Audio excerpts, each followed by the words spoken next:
this very weekend. We do a Lord of the Rings rewatch. I don't know, not every year, but like every other year, every like year and a half. But I cannot do them like back to back to back like some people seem to be able to. I watch one, and I need about 7 days of recovery turnaround time before I'm ready for 4 more hours. Sure. I know people that do full marathons. Like they do 3 days nonstop, and I'm like, why? Oh, yeah, those people are cowards. I've watched all 3 in 1 day before.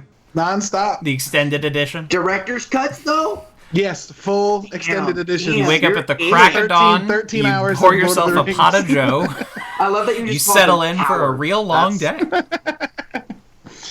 You coward. Straight up, it was like brunch, Fellowship of the Ring, lunch, Two Towers, dinner, Return of the King, and then we like hung out and talked until like 2 or 3 in the morning. You gotta. But did you watch The if Hobbit? You falter the start time, This is though, before the the whole Hobbit thing movies falls were apart. out. The whole thing. What's up? If you falter the start time, if you get started later than you plan, the whole thing falls apart. Yeah. It's over. Yeah, you have to get started at like 9 in the morning. So that you can comfortably finish. So that it's not 3 a.m. and you're like, just end the movie. just stop. The critical flaw, I maintain that Return of the King would not have this reputation as having like 6 endings if they didn't fade to black after every fucking one. It's always like, oh, they're on the volcano, fade to black. Oh, they're in the hospital, fade to black. And that tells me, the audience, that the movie is over. We've just been conditioned for so long that when something fades to black, it's over. It's done. The lights on the play have gone out, which means the play is over. But then they're like, no, 20-minute more movie. Yeah, I know a lot of directors that are like, I refuse to have a blackout unless it's the end of an act, because it kills the momentum. And the second you're in the audience and you see it fade to black, in play or film, you're just like, oh, okay, that's the end. Yeah, there better be something in that black. I think Black Panther did that. Yeah, but Black Panther is a perfect movie and can do anything it wants to.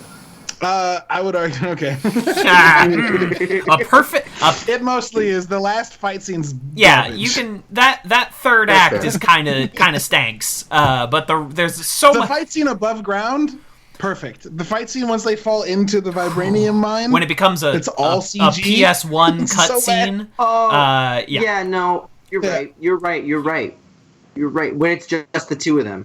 Yeah, that part sucks. The rest of the movie is great. What really bothers me about the end of Black Panther is that the ending is so easy. You have them fight on the falls again. Like, there's nobody there, but it's the two of them, and they have this just, like, real knockdown, drag-out fight. Like, it's in the text of your movie. That is where the fight needs to take place. Guys, and it's so frustrating that it takes place on a fucking train. It's so... Yeah, there's the coronation of T'Challa, there's the decoronation of T'Challa, and the coronation of Killmonger, and then just go back there again and finish it. It's so easy. You can leave literally everything else the same. You can keep, all the stuff with the rhinos, like whatever, but just they need to duke it out on the falls one more time. And they don't, and that's it doesn't ruin the movie, but it does take like an A and make it like a B+. You know what I mean? Like you know what does bum me out about that whole movie though, and it's like a slight gripe. Marvel has this habit of killing off heroes' number one villains early, or just not showing. Like Iron Man had 4 movies for Mandarin to show up, and they didn't even actually do it in Iron Man 3. Well, and then Black Panther I'm excited though. They're finally gonna bring him back. They're gonna bring him back for Shang-Chi. Yeah, it's gonna be so sick. It's dope. But the Ulysses Claw, the guy played by fucking Andy Serkis, is like Black Panther's Joker, and he's in a movie that's not even with Black Panther in Age of Ultron, and he dies 30 minutes into Black Panther, and I was like, wait. You can't kill him. That's your big bad. Yeah. Yeah. He's a supervillain, and Killmonger shot him in the face. Come on. Right in the face. I think it made it a more compelling story though when they did that, and also I think for Marvel, especially because they're trying to move a lot more cosmic universe, I think that they're literally trying to move away from the of Earth villains, and I think that they knew in advance that's where they were going to be taking it. Also, we weren't getting Black Panther 2 until post-Snap world, so I think like the circumstances had changed. They knew the circumstances would change, so they were okay with it. I didn't realize he was that much of a baddie. If I was like, because I wasn't a huge Black Panther reader ahead of time, if I was, I get why you were like, the problem is Black Panther has like 4 bad guys. And one of them is Claw, who's dead. One of them is Killmonger, who is dead. One of them is Man-Ape, who is a good guy now. And one of them is Namor the Submariner. And if you take all those Namor's kind of fucking dope. Yeah, that's going to be cool. That's absolutely what you should do for Black Panther 2, is the Atlantis' war on Wakanda. That's absolutely what you should do. But that's why they pay me. Hollywood pays me millions of dollars for these great ideas that I'm just fucking handing out. That I'm just giving away. Everybody thinks it's Feige. Feige's just a puppet. I'm Feige, okay? Watch me put on this baseball cap that says real Disney. Last name. You didn't know? Oh my god, he just took off a mask. Y'all wouldn't believe it. Hi, I'm Kevin Feige. It's Tom Cruise. Oh wait. No, sorry. All right, now I'm Feige. Five different masks. It's just different people each time he strips his face off. So the only, we can leave it here. The only thing I've heard about Black Panther 2 that sounds super promising is, it's going to be called The Two Kings, and it's going to be Namor, who, fun fact, is just Roman backwards. So, whatever.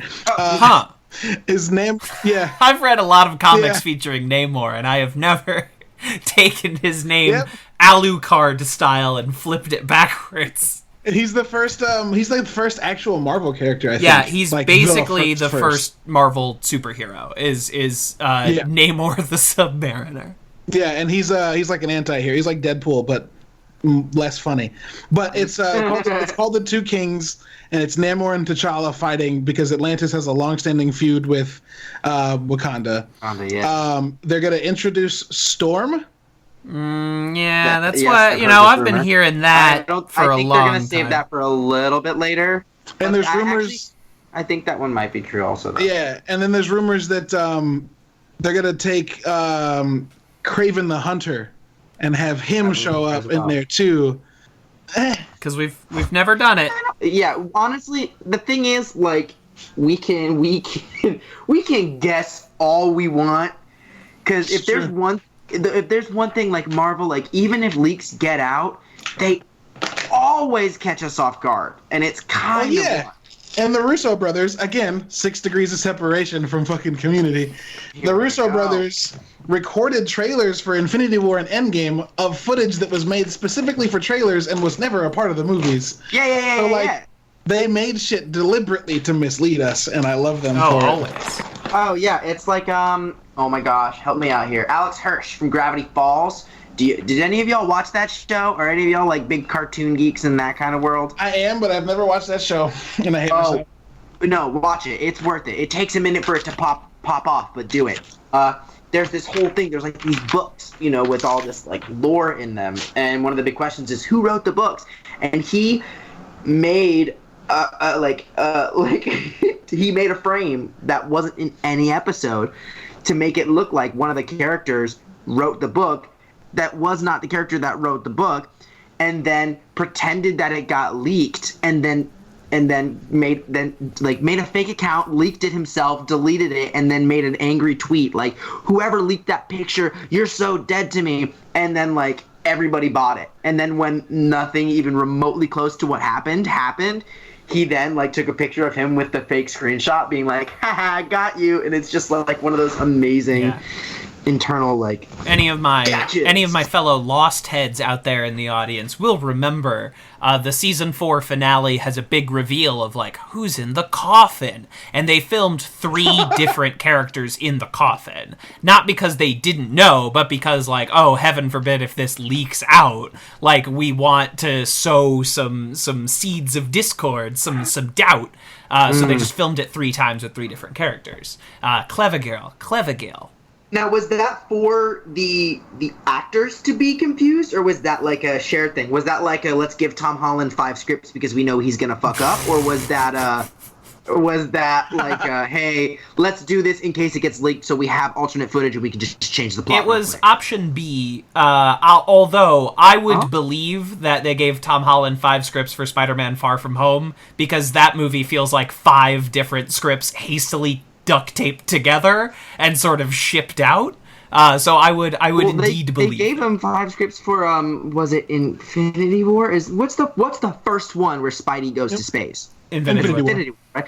He talked about it one time. He said he accidentally gave a leak about that. He said, "Now they gave me a bunch of scripts because they don't want me to leak it, but then I'm reading this one where I'm like Spider-Man in space. This one's obviously a fake script." And then it turned out to be real, and everybody went, Tom, damn it. leaked it. Yeah, our boy Mark Ruffalo is famous for spoiling the movie in interviews before the movie. Where I think before Infinity War, he was like, yeah, and like half of the cast like dies, and everyone was like, what the fuck? But you can... It's amazing how much this culture has changed, because you can go back to like when Empire Strikes Back is coming out, and before the movie fucking comes out, there are interviews with like the characters, the actors that portrayed like Darth Vader on set, where he's like, yeah, he's Luke's father. It's like crazy. And that was like published long before the movie came out. Spoiler culture was so very different in 1980. Yeah. Pretty crazy. This is, of course, a podcast about community, advanced community studies, where guaranteed about 10 minutes into the episode, we will start discussing community. I am one of your hosts, TV's Kevin Lanigan, and I go from seal to seal's teeth. Oh, my goodness. I'm Jace. I use they, them pronouns, and I can fit about 67 pencils in my mouth. I'm Caleb, and for this episode, you can call me Jack A.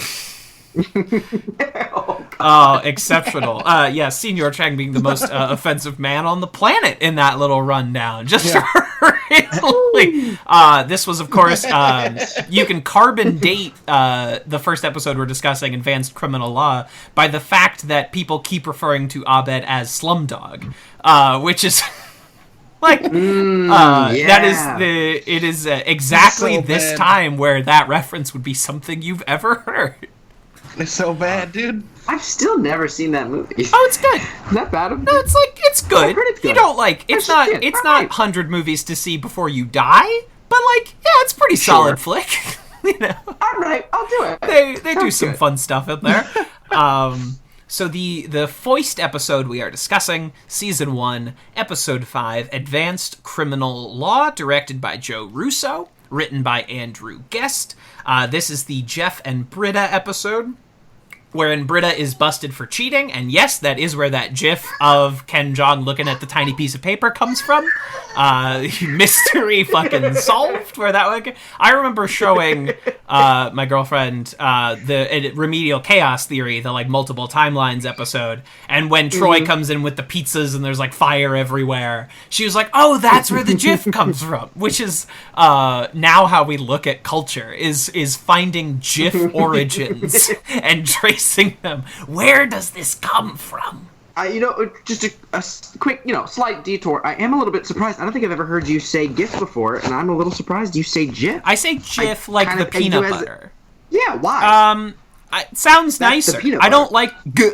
I think G is like an ugly sound, in the same way that the A in Pam is like a hideous sound. It's that vowel sound is wretched. Like the cooking spray Pam. Or like the name Pam from the I have no grudge against anyone with that name or anyone whose name incorporates that vowel sound. But it's and I like GIF. I like the soft G. I like how it sounds like the peanut butter. And anyone that tells me that G doesn't make that sound in that context, I would like to direct you to a giraffe. Motherfuckers. You know what? That's a good one. I have this big thing with without going too far off topic, I have this big thing. My parents are from, like, New York and Pennsylvania, and I grew up in Florida. And my sister and I say Florida, but they say Florida. And I'm like, it's an O. It's Florida. You don't say Florida. It's Florida. Yeah, we're saying like, it together. Florida. Florida. I have, like, being a word nerd, I have all my phonetic rules in line, and, like, giraffe is a great one for GIF. I usually say, you don't say sparts, you say sports. Why would you say Florida? I mean, the English language and our colloquial pronunciations of anything are absurd. Might I direct you on the map to Cairo, Illinois? It's spelled Cairo, but it's pronounced Cairo. It's an absurd place to live and to exist.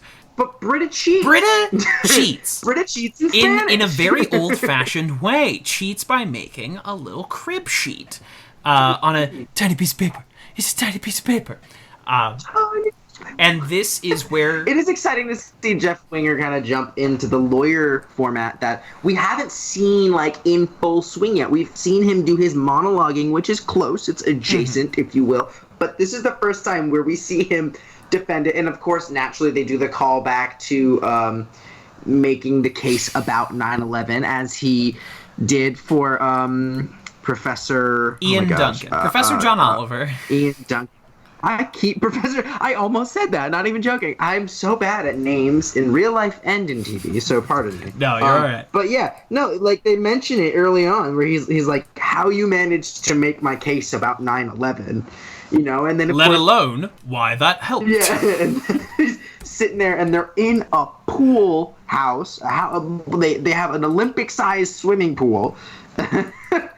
And with a $6,000 judges table. Yeah, just like a university would. He goes.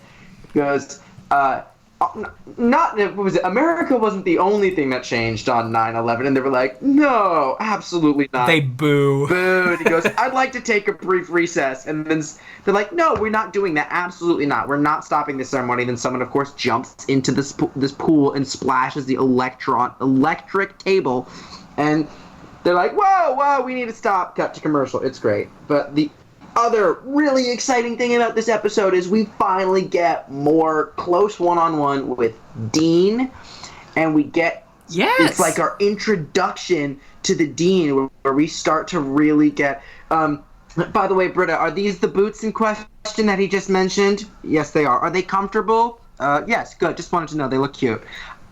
They look cute. For me, I look at that and I go, I resemble that from Mark. How dare you ask me so eloquently? He's an exciting character to get into.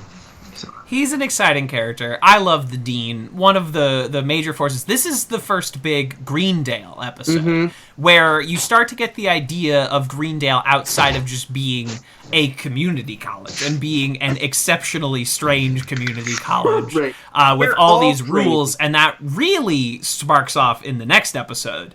Now, fun fact, these first like 6 episodes of Community Pilot Excluded are filmed and written in a different order than they were shown on TV or are sorted here on Netflix. I mean, that's why I think that's for most like pilot seasons of most shows, right? A lot of anything that's not like super plot driven that often happens on, and you do it to like, we'll stack some of the better episodes at the front, or like episodes that are more like acceptable or feature like Chevy Chase more. So that's why in the pool scene there are posters featuring the Greendale human being in his finished form one episode before they designed that mascot. See, for me, the thing that on Wikipedia they have the film order, but that makes sense. For me, the thing that once you said that, I was like, that makes sense, because there's a line that Abed says where they're like, he's like, can you stop? I forget what the context is. They ask him to stop commenting. He goes, sexual tension, will they or won't they? And he goes, can we stop with this? Like, can you stop commenting us like we're characters in a TV show? He goes, Yeah, I have been lying on that bit a little heavily. I did that a lot last week. Yeah, I'll lay low for this episode. Or something like that. Like, really, really one of those meta moments. And I remember thinking back, I'm like, the episode before this, he wasn't doing that a lot. There are several episodes where Abed is commenting on the actual tensions and, like, things as if he's watching a TV show. The episode prior to that one, he wasn't really. And that, to me, was like, what? And I never noticed it before, but this go around, that was something I caught. So it makes sense that they changed the order a little bit. Speaking of the trial where you see this human being and the human being in the background, you remember the hall that the trial's in is called Borchert Hall, right? Yeah. And Borchert is the name of the guy that founded Greendale.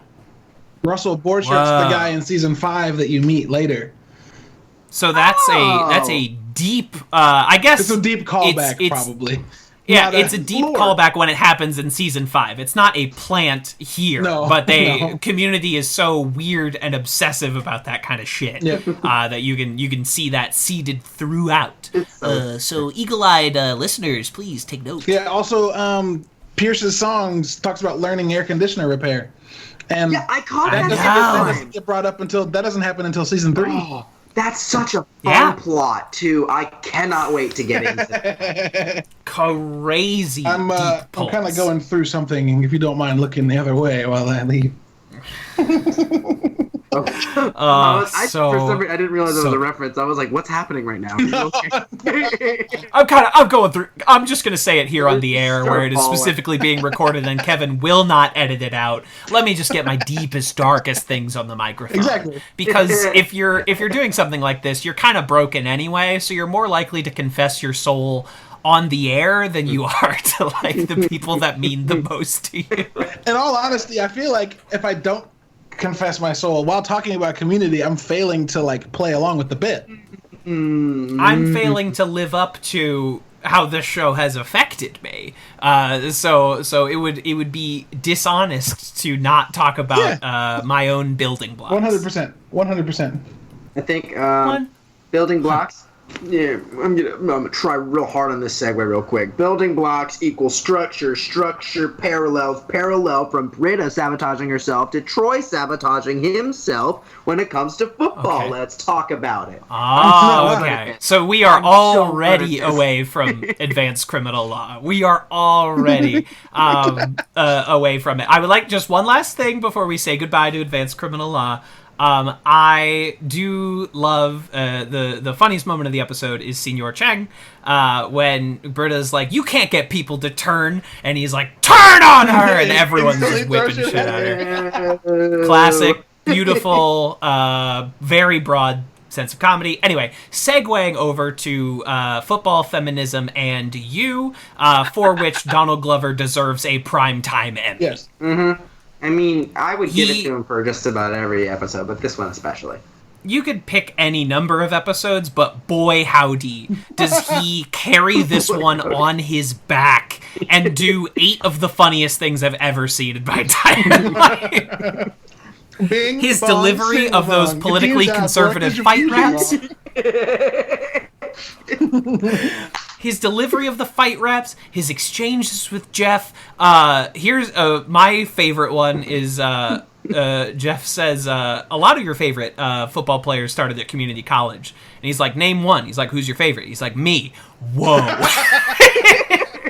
This is also the really famous exchange of, like, it's in your blood. That's racist. It's in your soul. That's racist. It's in your eyes. That's gay. That's homophobic. That's black. That's racist. Like, damn. Whoa. Like, damn. Like, truly, like, that's one of my favorite back and forths, maybe ever. This decision has to be yours, T-Bone. How'd you know my nickname was T-Bone? Because you play football and your name starts with T. Your name starts with a T. Begins with T. That's exceptional. This is the best plotted episode of the show so far. Yeah. In the way that it brings all 3 of its disparate plot lines together. And they, like, overlap. So, like, Annie's arc resolves in Britta's plotline, and then the Pierce and the Dean resolve, like in the way that this show sometimes just blissfully and seamlessly brings all of its narrative threads together. Yeah. It pulls it off so well in this episode that you don't even notice it at first. The way that it's just casually, perfectly resolving everything. It's so entertaining, and we get our second appearance of Garrett.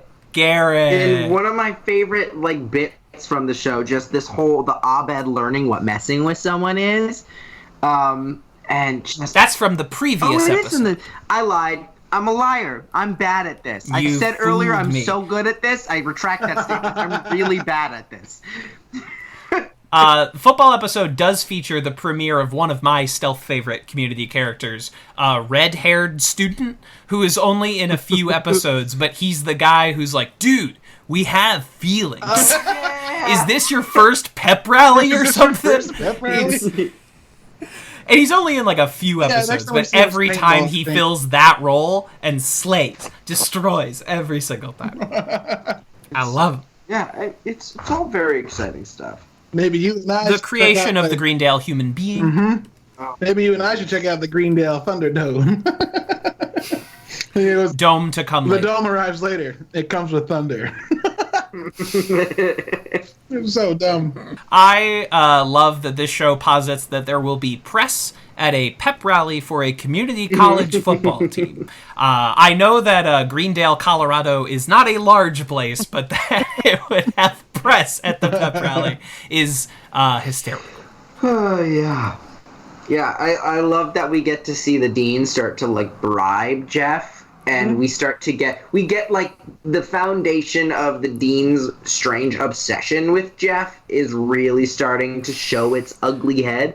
He goes, it's crispy. Yeah. Is this actual bedhead or do you probably? Oh, it's crispy. It's just.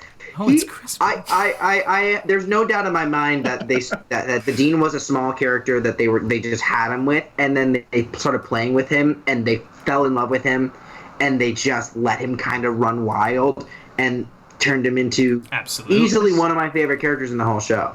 The role as written originally is supposed to be like a straight-laced like an Animal House style Dean, like from any of those college movies, the very hard-nosed to business kind of guy, and then Jim Rash comes walking in and they're like, oh, we can slap this guy in a short sleeve dress shirt and we will weave comedy gold. For 6 years we will run on this guy. It is absolutely brilliant.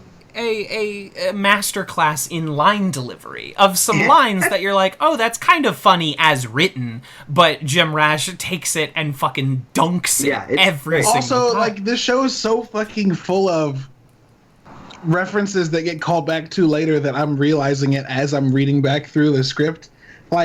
Even in this, the last episode had air conditioning repair and the name of the room with the pool, and then the human being, if you want to count that as foreshadowing in some way. This episode, Troy says that the Dean looks like Moby, and that gets played on later too. Wait, Moby? I caught that. That line didn't land for me. I was that dude looks like Moby. Explain that? Well, so Moby's the musician. He's a electronic musician who looks like Dean Pelton, and the whole onus of Chang's world domination scheme is to find a guy that looks like the Dean to replace him, and he finds him at the doppelganger party for the Jewish kid's bat mitzvah, and the doppelganger that looks like the Dean is the guy that's the doppelganger of Moby, who's the DJ of the party. Oh, that's funny. And so Troy, in season 1, says he looks like Moby, and then later Chang will take someone who looks like Moby and replace them with the Dean. Oh yeah. And if I am not mistaken, we'll find out in a few months. I think the guy that plays the fake Dean also played Phoebe on How I Met Your Mother. Another Moby doppelganger from a sitcom that started in the 2000s. Incredible. Yeah, wow. Yeah, the only time where a Moby joke could land. I think Moby's lost to me. I don't know. Maybe it was past my time. Have you seen any of the Bourne movies? No. Damn. Yeah, he does the music that ends that. He does one song on the Holes soundtrack. And then notably, he claims to have dated Natalie Portman when she was like 17. That is, Moby alleges, Natalie Portman does not. Specifically, she does not allege that story. She does not corroborate Moby's tale. I know somebody who played Wipeout with Moby in their college dorm room. That Wipeout? Like the racing game on PlayStation? Oh. I immediately envisioned that they were on that reality TV show together. Yeah, I was like, yo, what? Hold on, someone got money. They played like with the big red balls that like they're just laughing at people fall down? Like that? You did that with Moby? In someone's dorm room? In their dorm room? Yeah. All right, someone like the Wii game of Wipeout? What's going on here? What kind of higgledy-piggledy is this? Oh my god. I mean, what kind of higgledy-piggledy is this? I ask you. I feel like, wasn't there... I feel like I'm forgetting, because so much happened in these episodes. And then we have also, like... We have Britta learning how to be a girl in the bathroom. Did you learn nothing from stand-up comedy in the 90s? Which is a joke that I love. Punchline. Exceptional. You have the creation of the human being. This not being racist is the new racist. Yep. With this mausoleum of every racial trait up on the wall. It's kind of wild that that's actually like a pretty accurate foreshadow of like real life, not like within like meta foreshadow. Like we literally were like, hey, Barack Obama was no longer president, and then people were just like, oh, I don't see color, and it's like not being racist is the new being racist kind of thing. You know what I mean? Absolutely. At the time, it feels like kind of scathing, where you're like, okay, people are like trying to help out. But now, much like with Britta, where it's like, oh, it's the portrayal of this one kind of person. This portrayal of the Dean as the hyper racially unaware, even though he is more racially aware than anyone, feels so much like the current discourse. Exactly what you said. It's kind of wild that it's prescient. It was like intentionally cringy, and it aged better than stuff that wasn't. And it's kind of a mindfuck how they pulled that off. The whole show is so fucking smart, and I think that, like, for people that maybe don't want to get into film or shows the way that we have or we do, I think that this show has a I don't know, like a tendency even to draw them into that kind of thinking, because so many of the short conversations are so fucking smart that you're like, man, this show's really smart. And like, not many shows do that on a regular basis. Like, right. And I know that Aaron Sorkin is divisive, and some people love him and some people hate him. I'm on the side of the former. I love everything he does, even if some of it's a little misled. His dialogue is really, really, really. The newsroom has some problems, is what you're trying to tell me. Some, maybe, but there are some issues. But I still eat that show like it's just a bowl of chocolate, and I love it because the dialogue, and it's like. Someone described it as like conversation porn. It is. It absolutely is. That's and this funny. Show is some real conversation porn. Yeah, and Community does do that in a comedic way in more ways than one. And like, I remember I just watching through this episode, like when Annie jumps out of the fucking bush. And she's like, oh, yeah, it's following you. And Jeff's like, I'm not having a conversation with someone who emerges from a bush. And she's like, why? Because I'm right? And he's like, no, because I'm not in a cereal commercial. I'm not in a commercial for breakfast cereal. Like, it's like, what?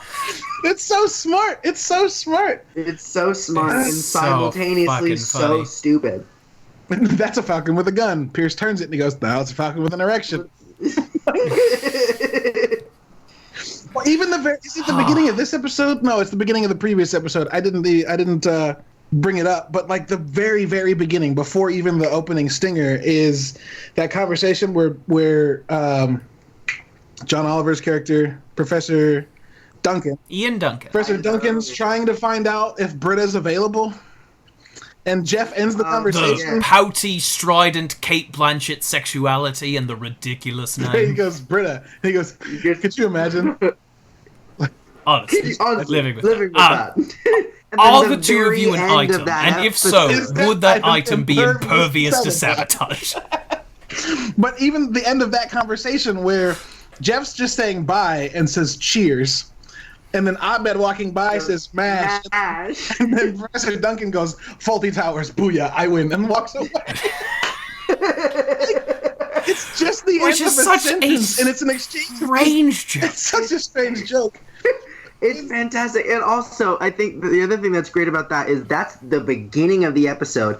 And the very end of the episode is Professor Duncan being like, you're right, and I think that you should have to deal with psychological counseling once a week, every month, with me. And it's just a perfect tie back into how they established his relationship with her. Yeah. And it's a nice way to kind of add another level of depth into yep, that just happened. It's so good. Teacher Chang. He was a professor. Oh, it's so good. I woke up at 5:58 in the morning, took my morning deuce. Oh man, it's so good. And then episode 6 ends with that post-credit scene of Troy and Abed on the PA, which is funny on its own. But then the security guards show up, and it's just Troy and Abed. Speaking of doppelgangers, this show can do almost every kind of humor, right? Because you have witty dialogue repartee. If you want to see Chevy Chase, clumsily kick stuff off a desk, you have that physical element. If you want to see dumb guy humor, there's dumb guy humor.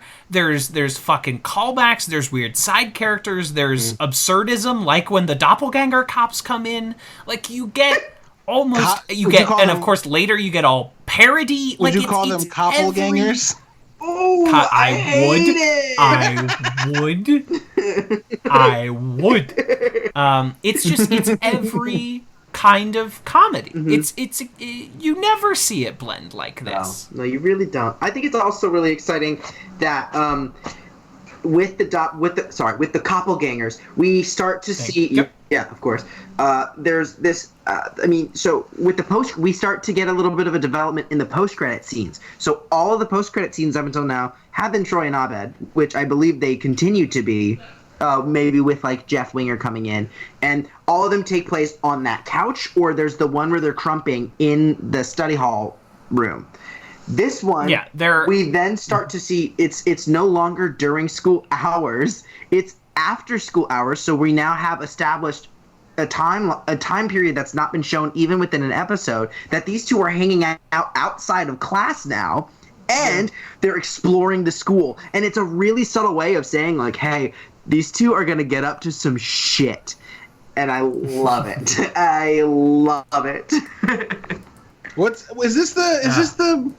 Oh no! Oh, I was like, the call ended. It didn't. It was just switching to the end. No, we're switching to the. No, I am bringing up the Microsoft Word document, the Holy Grail. But we don't need to start on it right now. No, you're good. But this show is so anal about callback. The Koppelgangers come back at least twice off the top of my head.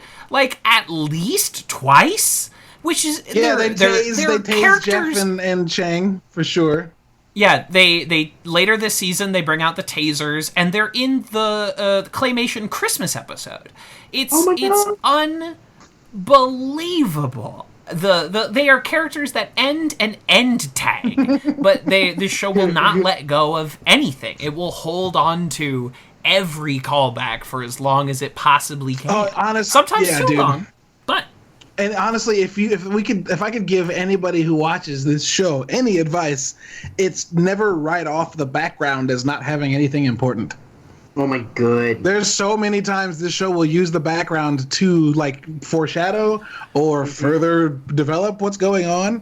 And the first time I watched it, didn't notice it. My second watch through years ago, I was like, oh shit, Abed is delivering a baby in the back of that scene. Yes. Like that happens. Oh yeah. And when Shirley's pregnant and he's like, I can help, and they're like, what? And he's like, I delivered a baby last year. That happens in this previous season. It does. You can see it in the background, barely. Oh my goodness. Or like when. Oh my.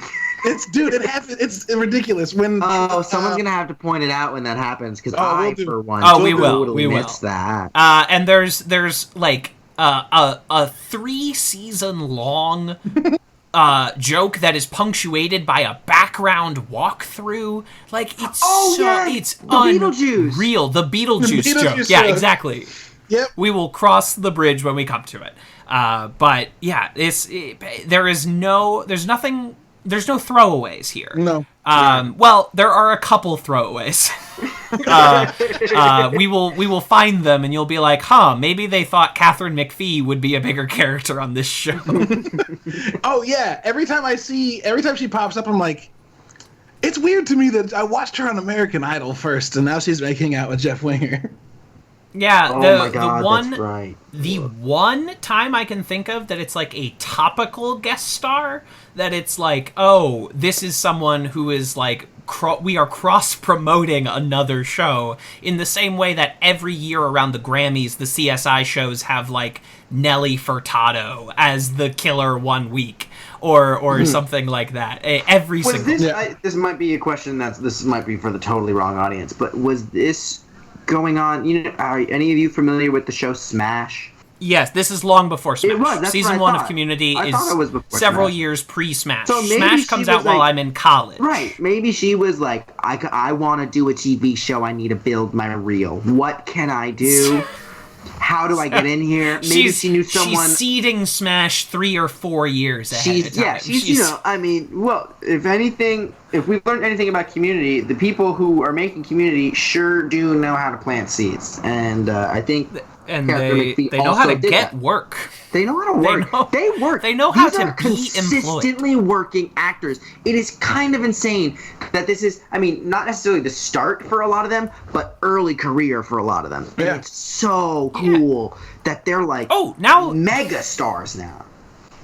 I almost forgot to talk about Donald Glover's career leading up to this point. So Donald Glover he starts out as an NYU student. He starts a sketch comedy group there with DC Pearson and a few other people called Derek Comedy. Yep. They produce some of the like really early successful YouTube sketch videos. Yeah. They're a little dated like camera wise, but I still think they're worth a watch if anyone's just looking for some real stupid shit. We already mentioned My Name is Brian and I like to skateboard. But there are so many other classic groups in there. While in college, he gets a writing job on 30 Rock. Like, in the first season of 30 Rock, there are 8 fucking writers, and one of them is Donald Glover. While he's an RA at NYU. It's unreal. And he's only in, like, 1 or 2 episodes. He, like, comes in as a PA once, and he comes in as a flashback Tracy Morgan once. Oh, I love that. That's so right. He does. Yeah. And then he leaves 30 Rock to go be on a incredibly successful cult sitcom for years, and then he becomes a giant in the music industry and fucking Simba in The Lion King. And then he directs a show that wins an Emmy. And so my God, he's Atlanta just racking it just perfect. I love that show so much. Yeah. It's a good show. So, real quick, at the risk of A, making the show run long, which never happens, and B, possibly leaving the purview of the 2 episodes we're in, just to return to that Abed delivering a baby, I'm going to share a video with you guys that I didn't realize this. That story is not just that episode. What? So in the episode where they have the STD fair, and Jeff hears over the intercom, if you gotta have sex tonight, don't wear condoms. That couple is in the background, and you can see them throwing the condom away. And then 9 months later, you can see Abed in the background with his head against a pregnant woman's stomach, and it's the woman from the episode where you see the couple throw away the condom. Wait, when you say 9 months later, do you mean like in the show, like 9 months later, like that had the STD fairs in season 1, him helping the babies in season 2.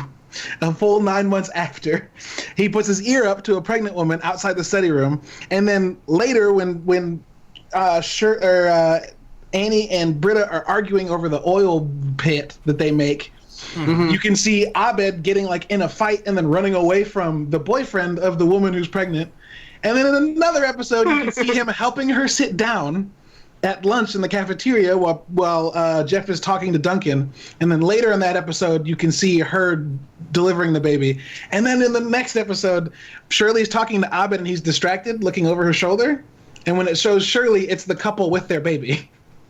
Like this, it happens for so fucking long, guys. This show is so smart. Don't write off the background of any episode or any scene.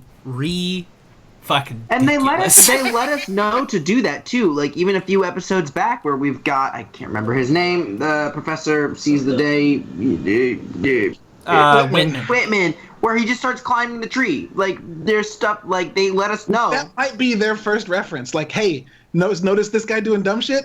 Pay attention to the background. Pay attention to the background. Yeah. 100%. Truly brilliant. Efficiency of storytelling. 100%. 100%. Now comes the time that comes every episode where we update the great community rankings list of both the episodes and the end tags. I say we start with the end tags. That's a good idea. It's easier. Dr. Doogie Seacrest. Dr. Doogie Seacrest is still... Let me add a doctor. Let me give him his full title. Yeah, Dr. Doogie Seacrest. So this was the pencils. So first, the pencil mouth. I think it's above Crumping, but below Dr. Doogie Seacrest. I second that. Aye. If nothing else, for Donald Glover's posture when he's sticking the pencils in Abed's mouth. With his butt sticking out. It seems like he's asleep at first, and they go, it's... So good. He sits up and drool just like comes out of the side of his mouth. So good. It's fantastic. All right. And Koppelgangers. I think beneath the Spanish rap, definitely. Yes. I think it's just beneath. I think it's between 2 and 3. I think it's between Pencil Mouth. Doogie and above Pencil Mouth. Yeah. Yep. Okay. No matter what, agree on everything, guys. There's gonna be no drama. I'm kidding. Yeah, there's definitely there's not going to be any fights for blood later in the course of this show. I think it's going to get harder and harder and harder as we move forward, and that's when we're going to get some like I'm going to be like, this deserves to be 5, and you'd be like, are you kidding? That's 28. You know, like this isn't some real differences of humor. I mean, at this point, there's not a whole lot of variety of space to go anyway. So, right, absolutes. All right. So, and now the episode rankings. Advanced Criminal Law, for me, I think it's not as good as the pilot, but I think it's a little funnier than Social Psychology. And I would put it there as the new number 3. I would agree, solely for the Abed pretending to be an alien bit. That makes it such an iconic episode to me that I think it needs to be up there. Not quite in the film, not quite pilot, but definitely top 3. So yeah, we went over budget.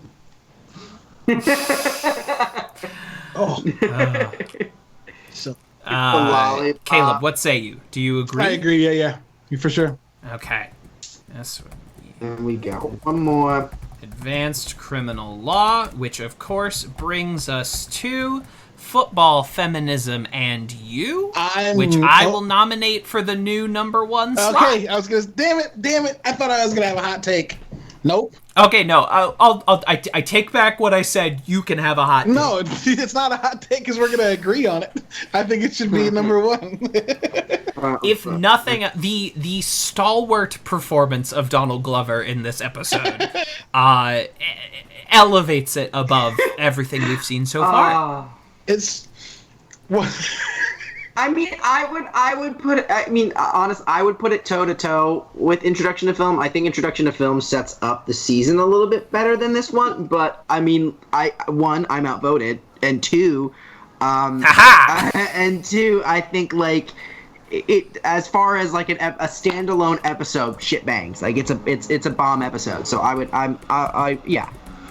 On your opinion that it should not be 1, I might reply with a line from the episode itself. Bing, bong, sing along. Your team's Al Gore because your views are wrong. Yo, just let me say, because we don't flip flops. the way that he delivers team's Al Gore because your views are wrong. Fucking serious. It is perfect. Perfection. Your team's If Al Gore because anybody you is trying use her to wrong. study It's so the aggressive, way that to girl. deliver any sort of punchline, that is textbook. Your team's Fucking- Al Gore because your views are wrong. He's like in the girl's like that. It's so good. He's To a stranger. Oh. So funny. And that he's just running around the lunchroom screaming his own name. The robot. Troy. I've been waiting an hour. It's all right. I'm worth it.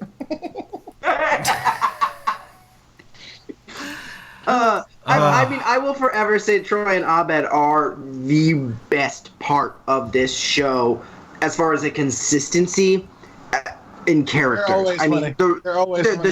The structure, the way that it's written, where there's always great bits, like that is the true charm. That is like the ingenuity of the show, but the soul that makes me crave this and like want to take it an IV straight into my bloodstream. Troy and Abed, without a doubt. Absolutes. I think it's that time for our own credit sequence where we talk about any plugs, any updates to give to the fine folks. Oh yeah, do that.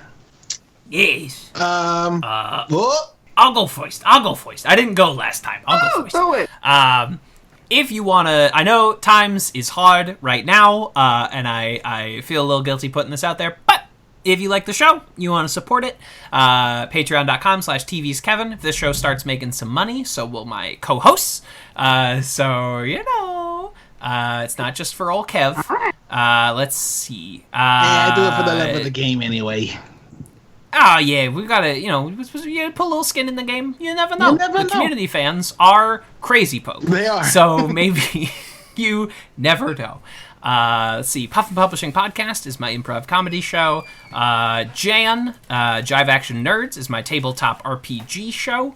And I think that'll do it here for today. Dope. TV's Kevin Lanigan on all the stuff. Oh, and we do have a Twitter account for the show itself if you want to follow that. I saw that! At Greendale 3. I was so surprised when there was a Twitter notification with my name on it. I was like... Did somebody compile a list of Twitter of community podcasts? I guess so. Yeah, like I said, and community fans Greendale are 3 another was strata. There, and I was like, who's that? That's a cute name. That's us? That was us. Oh, that was us. I was like, I would like this list if we were on it, but I don't see intro to Yeah, advanced community was taken. I couldn't find a good breakdown of that, so I just went with Greendale 3. I think that's got a great ring to it. It's perfect. Thanks. It's perfect. Should we rebrand the name of the show to that so there's consistency in marketing? Nope. Too late. Fantastic. Sorry. We just got to start in the beginning of the episode saying we are the Greendale Three. Yes. Well, there you go. Established. Y'all heard it here first, and you'll hear it here only. Here, and here. As you can tell, the quarantine is getting to my brain. I'm going to go ahead and do this thing that I started doing last episode. I gave a shout out to someone within my little queer community. But this time, I'm going to give a shout out to a comedian account. It's called the Homo Sapien Experience. They're on Instagram. It's the_Homo_Sapien_Experience. I'm not going to spell it. Figure it out. If you go, They've got some great videos. They got some great stuff going on. He releases content. His name's Matt. I don't know if he ever says that in the process. He's a dear friend of mine. He is in my show, which we just had a Zoom meeting reading for to be able to get it moving while we're not able to have rehearsals in real life. He's an absolute dream, truly funny, and bringing you that gay content you didn't know you wanted. And a little while ago, we actually had a meeting about how to diversify the queer lens that these stories are being told in. A lot of times, gay comedy is very specifically like cis white gay, which is fine. It's fine. It's fine. But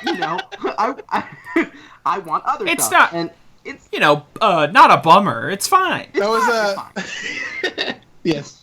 But yeah, we had a little round table with a bunch of fantastic trans POC, trans femme, trans masc, non-binary, andro, all just lesbians. I mean, just the whole gamut of queers, the rainbow of rainbows. So keep your eyes out. Go ahead and give him a follow, that account a follow, and keep your eyes out for more lovely, scrumptious, funny gay content. Perfect. Wonderful. I am still doing the video game podcast every Wednesday live on Twitch and goes out on Fridays if you want to listen to it when we're not live, so you don't have to see our ugly faces. I threw up a review of a super wickedly creative indie game called Bloodroots on the site and on YouTube today. So if you want to see it and hear my dulcet voice, you can check that out. What am I doing outside of that? Not shit right now. Lots of writing and making videos. That's all stuff that's incoming, but I don't want to talk about yet. Also, enticing. I really want to just say this, but I don't know if I should.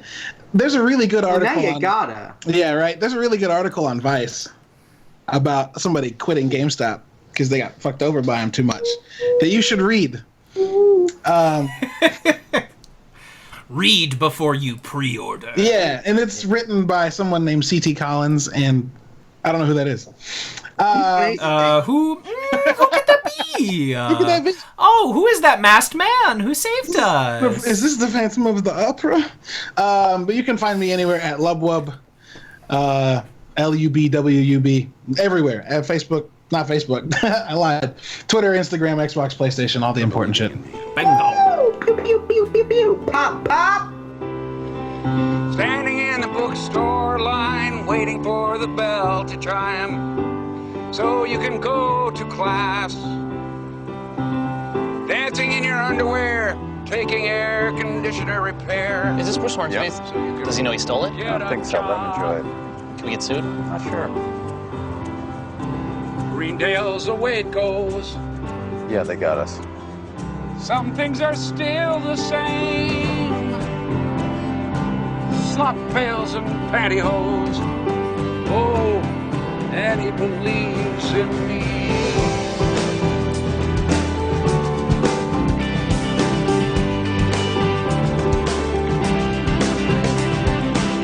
And my computer operates via hand crank. I need to constantly be churning power for my little boy.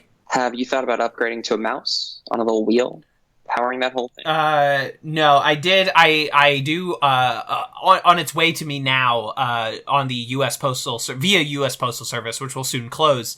I am getting a sort of treadmill that I can walk on to use my computer and generate my own power. Very exciting. That's very good. I'm trying to be like green by shipping a treadmill via USPS. I mean, that's heroic.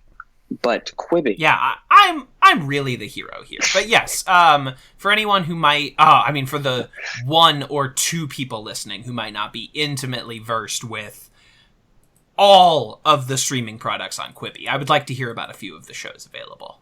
Do you know about any of them?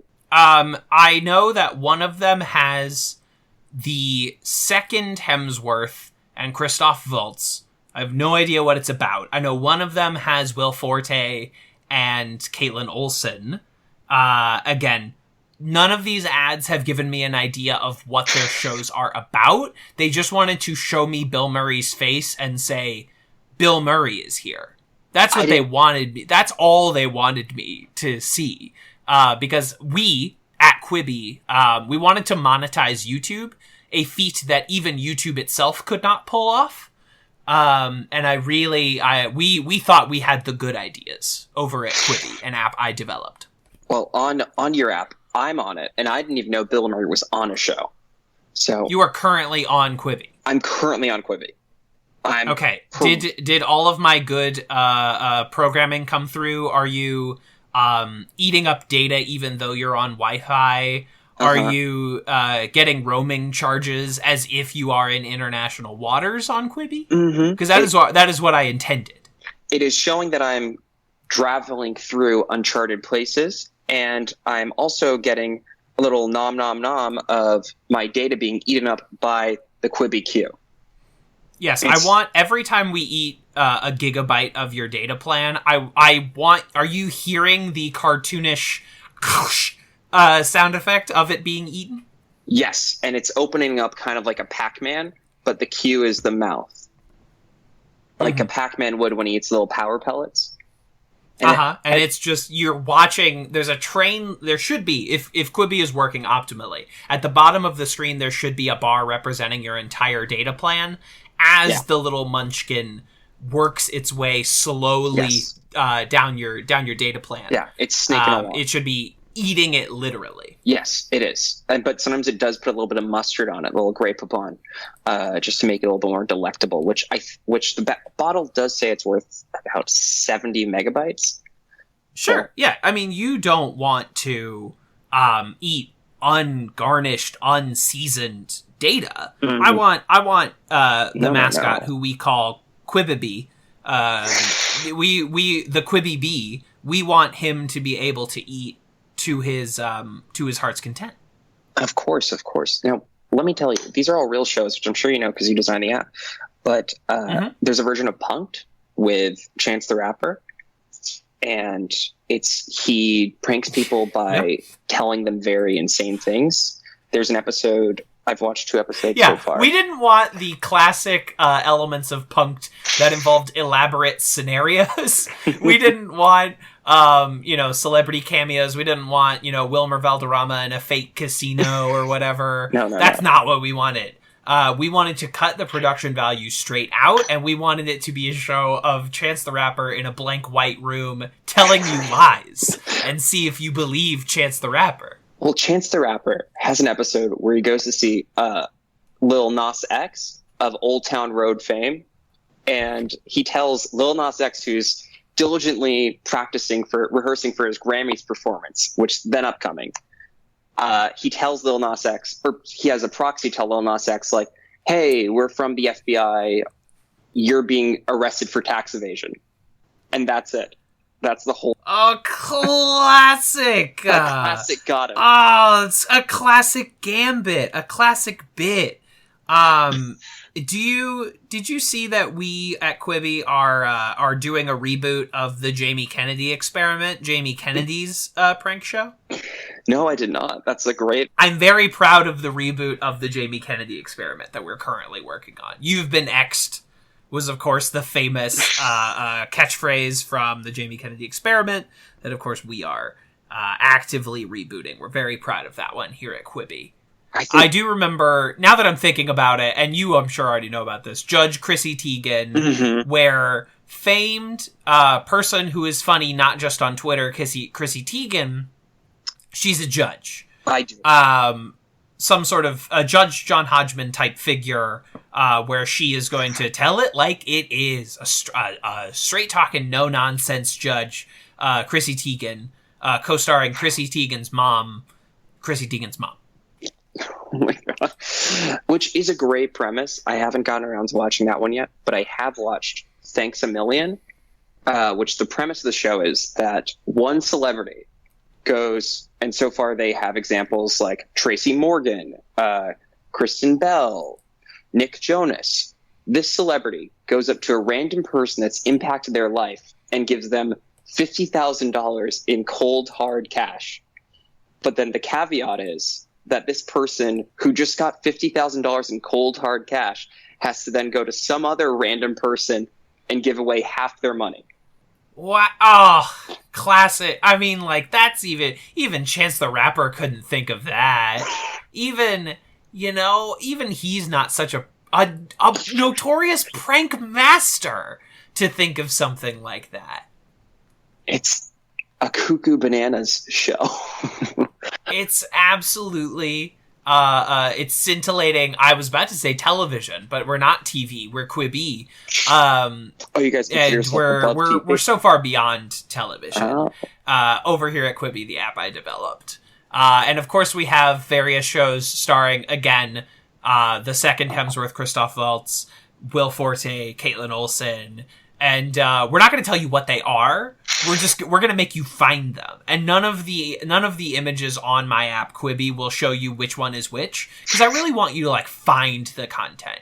You know how Steven Spielberg is writing a show for us over here at Quibi, and it's a show that will only be available at nighttime in your area. Yeah, I want that for everything. I want it to be like when you're playing an absolutely obnoxious RPG. And it's like, actually, the shopkeep is only here from 4 to 4:30 on Thursdays. And if you don't make it, sorry, fucker, you're going to have to buy some turnips next week. You're going to have to turn in that quest some other time, baby. Well, I will say... That's what I want the Quibi experience to be like. Well, you successfully achieved such a disorienting experience because there's a show on here that stars Will Arnett. It's called Memory Hole. And when you click on the show, he just starts saying random things about pop culture without explaining what the show's premise, explaining what he's going to do. Like the first episode, why rap is not a sport. He just starts mentioning sports people who have rapped. And that is most of the episode. Very cool. I love what we're doing over here at Quibi. Such good, but paywall content. And you know what? No one can say that Quibi is not getting its absolute perfect time to shine, because we are launching Quibi at the exact perfect time. And if Quibi doesn't work now, it never could have possibly worked. There's no excuse. There's no opening Cats opposite Star Wars. So when Cats flops, it's like, oh, what were we supposed to do? What were we? Sure, Little Women opened at the same time and made $100 million and Cats didn't, but like, that's not Cats' fault. No. It was up against two juggernauts. Everyone wanted to see Cats. They just wanted to see everything else more. Exactly. Like, people are not going to now not want to see Dishmantled, the cooking show starring Titus Burgess, where people make food and then just explode it on Titus Burgess. It's essentially just getting slimed from Nickelodeon, but with food. I missed Slime Time Live, and I just wanted to bring those good feelings back to the people. Look forward to our remake of Double Dare coming up.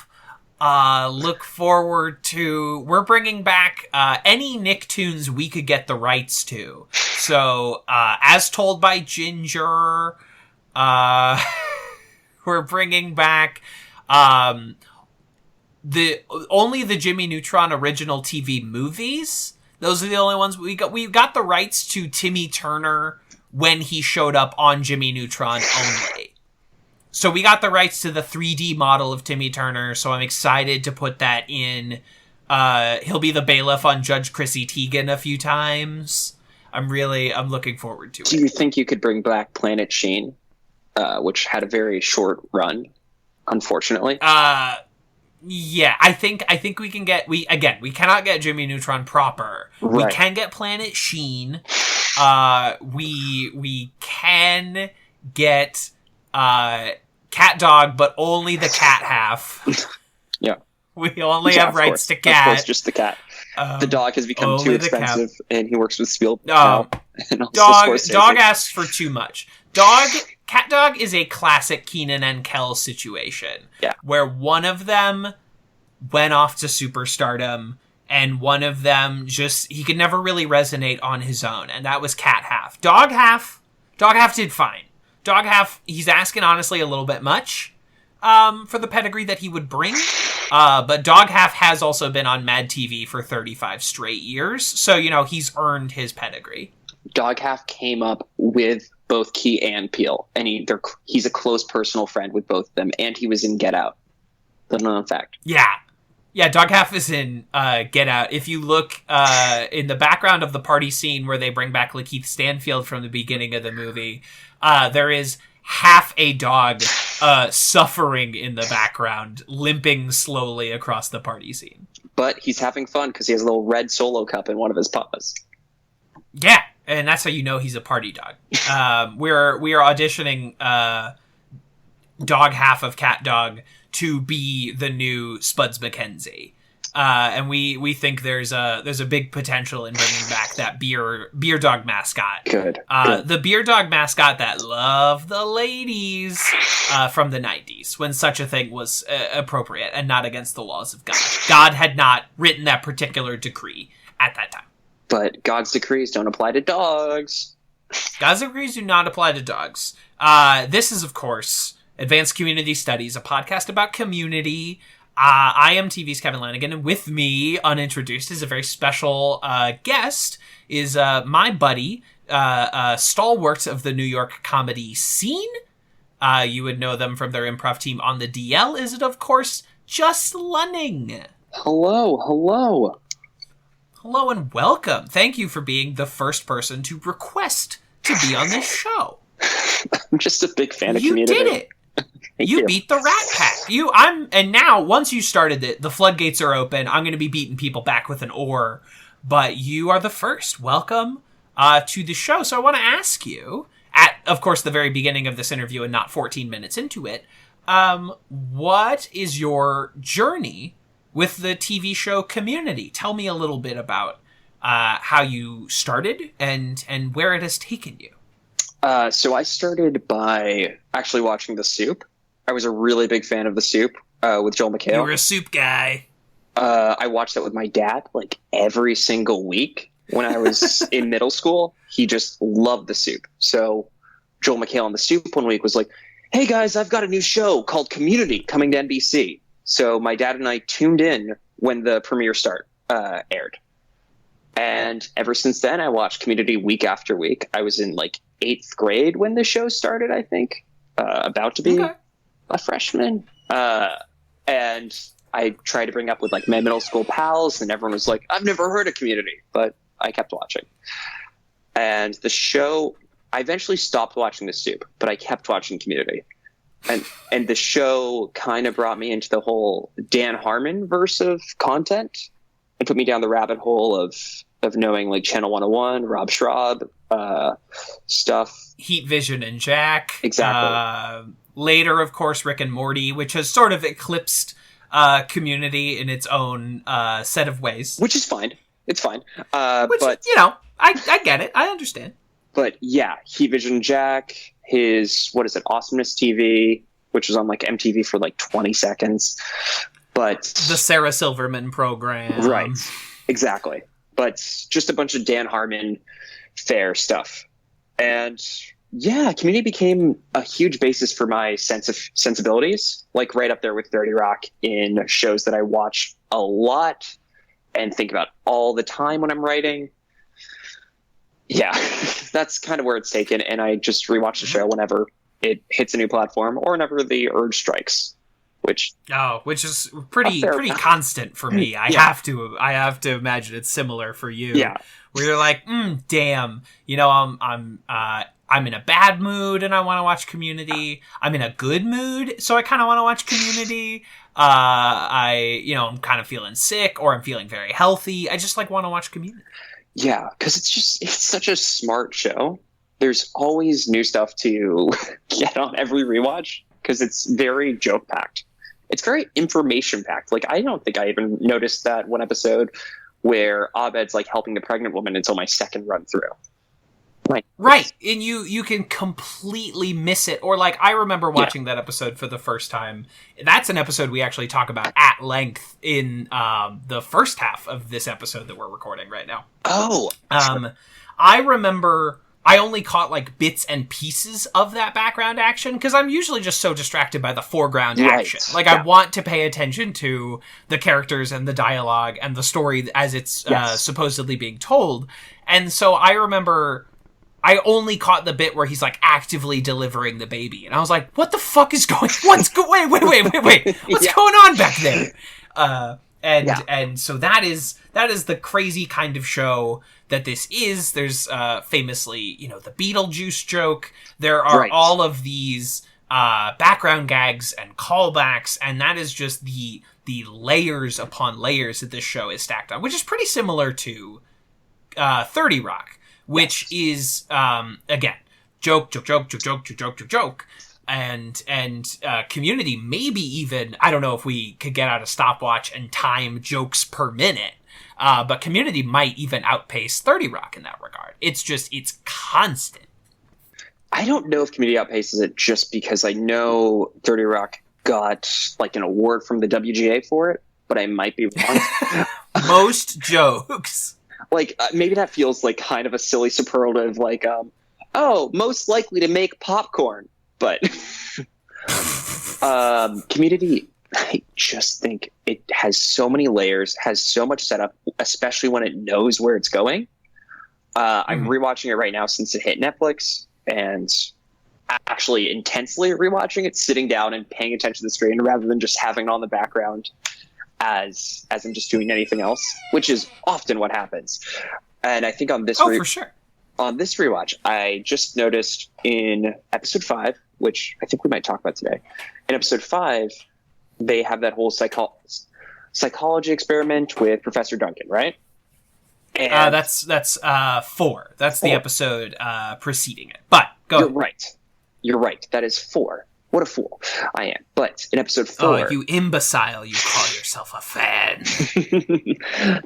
Well, in episode 4, they had this great thing where Chang leaves immediately, and he's so mad about possibly lying about starting a bit later than expected, right?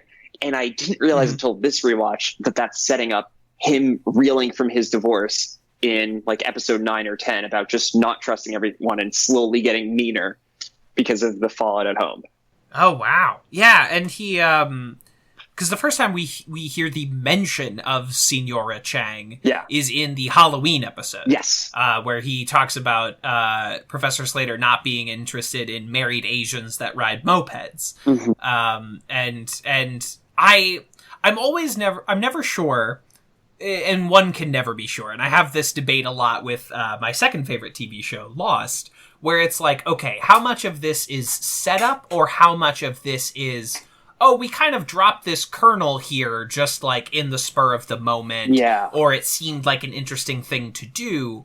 And I think there should be just as much credit given to, oh, we're picking up after ourselves, as much as we love to give credit to, they had this whole plan, this whole great 6-season arc that they had in their heads, you know?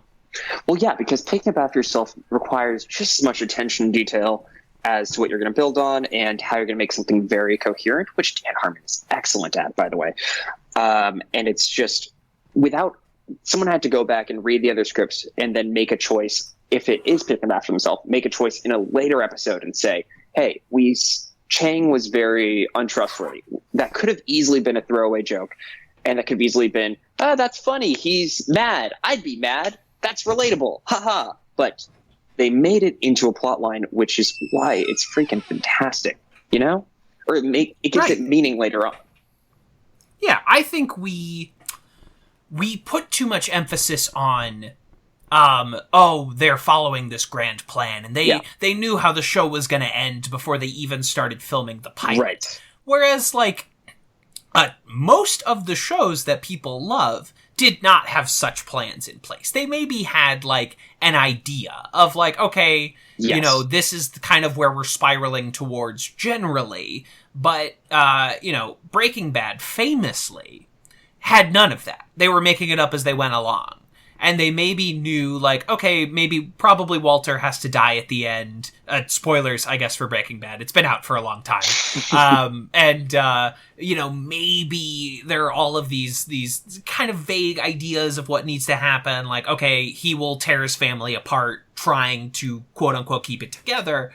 But they were just making up as they went along. And I think their Community is exceptionally good at noticing what it had, the toys it's already gotten out of the toy box, and what can we do with those. Yes, I agree so much. Like Breaking Bad again, famously they wanted to kill off Aaron Paul after like the pilot or at the end of season 1. In like the first season, yeah. Exactly, which would have nixed like everything in the rest of the show and got rid of it's an El unbelievable idea.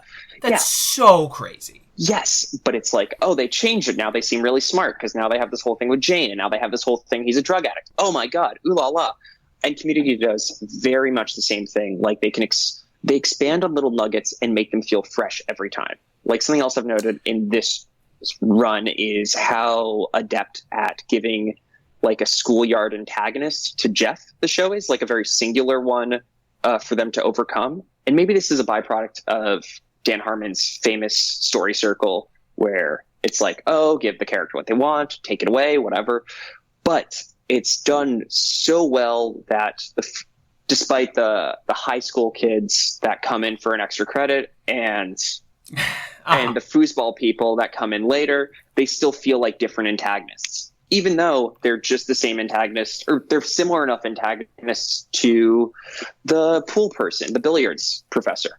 Right, yeah. Similar enough to Blake Clark's billiards professor, yes. Or Anthony Michael Hall as the Christmas time bully, yeah. Or any of the Rich, the Dr. Pottery. They can lay out all of these people that can needle at our characters' insecurities and play off of them in a character way, as opposed to doing 6 seasons of a show.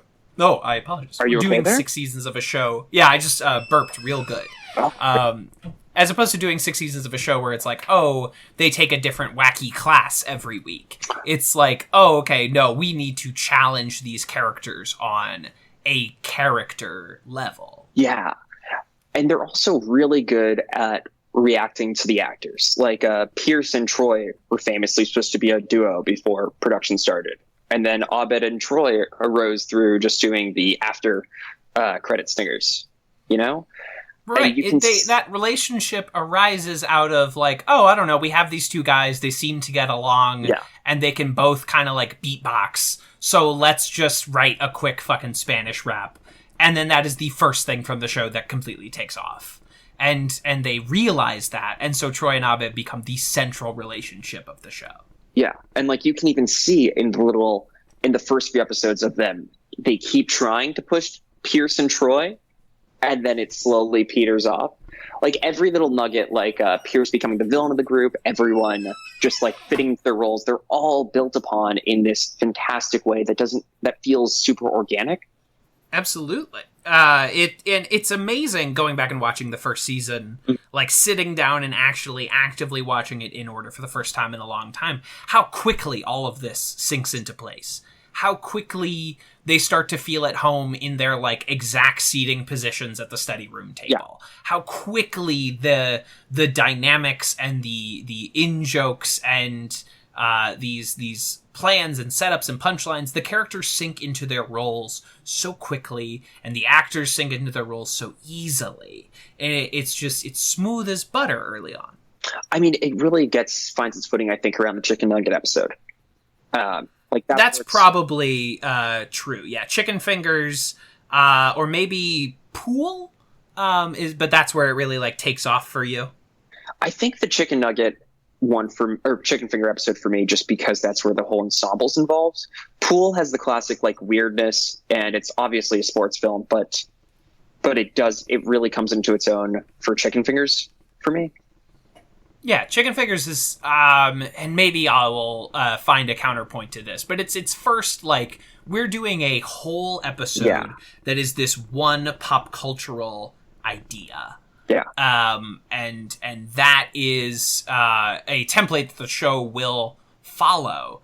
But the secret to all of those genre parodies is that it's not just Family Guy, where it's like a reference. There's always an emotional core to each of those genre episodes. And there's a reason why we're mocking this movie or this genre at this moment. Yes, and even when they do the references, it's not just like Family Guy, which I think is like fairly surface level, to be honest. Like they just say, here's a thing that everyone knows. It's weird. Community goes into really finite details about how they're referencing it. Like there's so much that you have to have a love for the topic they're referencing. The writer has to have a love for the topic they're referencing before they can actually reference it. Like in the Meow Meow Beans thing where Jeff does stand up and like, which is fantastic. he has like a whole thing that's never talked about. Like there's a glass of water next to him, like a normal stand-up would have. And there's like all these other little stand-up things to set up the environment, you know? And that's what really distinguishes it from the other shows that you might watch or that I watch. Attention to detail that is not normally in most of these kinds of programs. And it's Mel Brooks's rule of parody or reference is that you have to come at it from a place of love or it's not going to work and it'll just feel hollow. Yeah. What is interesting about watching the first season, though, is how it has like a lot more sitcom-y setups.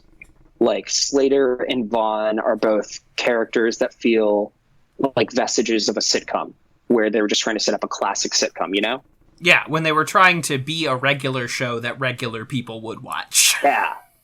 Like the whole thing at the end of season 1 where Britta and Slater both confess themselves to Jeff, that feels classic sitcom. That's, here we go. We have Rachel and Ross. And it's funny because in the first season, in the Pascal Triangle episode, they just kick all that out the door. They're saying clean slate for season 2.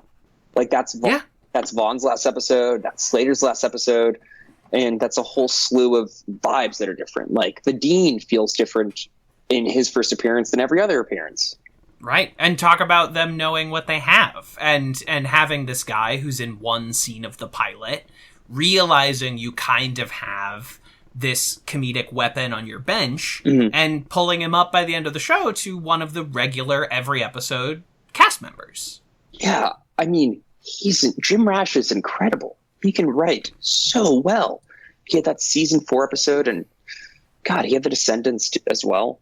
Yeah, The Descendants and The Way Back, and he did that remake of Force Majeure that came out earlier this year. And so you have this Academy Award-winning screenwriter playing this absurd, unbelievable character in the middle of this universe, and knowing that you have that weapon on your table. I mean, it's amazing how much like hidden talent the show had on it. You know, like they had look at the fucking ensemble. I mean, they have the ensemble. All of them would blow up later. You had the directors, the Russo brothers, who are now famous for the Marvel Cinematic Universe. They were executive producers on the show, and they directed many episodes. And then you had Justin Lin, who runs the Fast and the Furious franchise, all on this one single show. And that's not even including, it's like, oh, we're bringing in Richard Iode from the IT crowd to direct a couple episodes. Right. And and Jim Rash directs a few episodes. And they're just this incredible stable of people. Rob Schraub directs a bunch of episodes. It's just this litany of talent that is, boy, I'm glad they knew what they had and could capitalize on it. I don't think Chris McKenna is talked about enough. Chris McKenna is such a good writer. He's now done like the two Jumanji movies, and he's doing that now, which is great. But he is an incredible writer, and I think he really brought everything together throughout Community.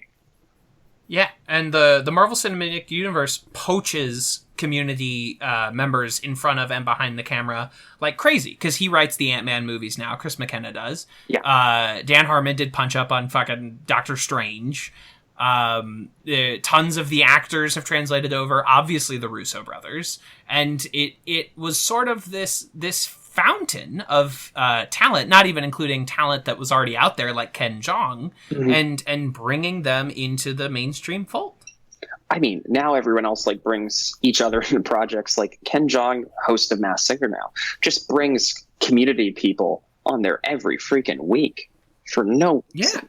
Just because. I think just because they all generally like each other, and they know they're all talented people, and they don't get to see each other every week anymore. Now, no one ever invites Chevy, but everyone else seems to all be part of this one happy family, and everyone has spoken publicly like, yeah, we would do the movie tomorrow if it was ready to go.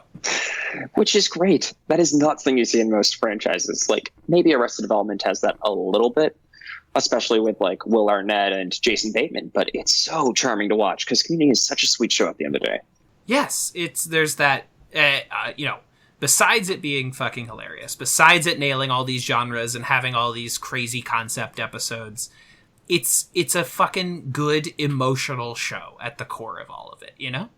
Yeah, I mean, everyone on the show, again, going back to Mel Brooks' thing, but actually in content, where everyone loves each other. There's some degree of love between every cast member or every character on the show. Like, I just watched the Shirley and Pierce episode. They have so much animosity for so many scenes, but then they bond over being, oh yeah, we're both like the elderly or the more senior group of members of the cast. And that's cool because they all love each other. They are all like, hello. We're going to give hellos because they're great together, you know? Each two characters have their own specific bond between the two of them. That, yes, Troy and Abed are like the most defined duo, but everyone has a dynamic, you know? Yes, which is great. You do not get that in a lot of shows. In a lot of shows, have you ever watched like The Big Bang Theory without the laugh track? Like one of those random videos? Yeah. And it's just like people insulting each other left and right. There's no respite and from you're the like, insult. do these people like each other? Do they enjoy being around each other? And it's even a problem I have with like Parks and Rec, which is purportedly a show that is like, oh, you know, we all love each other, we all take care of each other, but then they mercilessly rail into one guy in the office. And it just feels harsh. It feels disingenuous from the rest of the show and what the rest of the characters are bringing to the table. Right. And even with Pierce, who is the Jerry, Larry, Terry, whatever of Community, they still have little moments where they're like, all right, Pierce, you know what? Let me give you a big kiss. Because they love each other. And that is so unique even in television today. Absolutely. Absolutes. So I know that you and I both could talk about the show at length, but I think we're going to be bringing it to a close here soon. Anything else that you want to bring to the table vis-a-vis Community? I have a lot, but I also have too much for a closer. Absolutely. I mean, you can always come back on. we could always bring you back if you have anything else you ever need to get off your table. You know, pick an episode next season, and we will we'll bring you back on to talk about that one a little bit more. Okay, cool. I'll pick an season. Oh, so you guys are going to do the whole series? Oh yeah. Oh, we're doing the whole series, and we're doing it 2 episodes at a time. So we'll be getting to season 2 sooner than you know. That's scary. How ominous. Yes, it's this dark looming storm cloud in your future. I'll let you know what episode I want to be on. I love season 2. I love the show. Great. Yeah, I would put season 2 of Community up against any other season of any other TV show. I would put it up against anything. All right, so let the good people know what you're up to and where they can find you. Oh, holy heck. Yeah, let me tell you all about my things. So I'm a writer. You can find me on inverse.com. I write guides there. I also do freelance stuff for Polygon, and I also do work on Hard Drive. Polygon, the video game news and pop culture site. I write about anime there. And on Hard Drive, I write stuff. I did not know that. Yeah. I look forward to reading some of your stuff over there. I did not know that. Yeah. I write for Polygon just as a freelancer. I reviewed a few movies for them, and I have another piece coming up pretty soon, I think. Excellent. I'm glad you're learning things about me. Yeah. And you can find me on Instagram under Just Lunning. That is my full name. You can also find me under any white pages under that name. And you can find me on Twitter at CoolSpaceGuy. Excellent. All right. Thank you so much for having buddy, me. Hopefully I will talk to you soon. You can always text me about the video game Persona 5 Royal. And I look forward to having you back. Yeah, I'd love to be back. Thanks so much. And I will text you.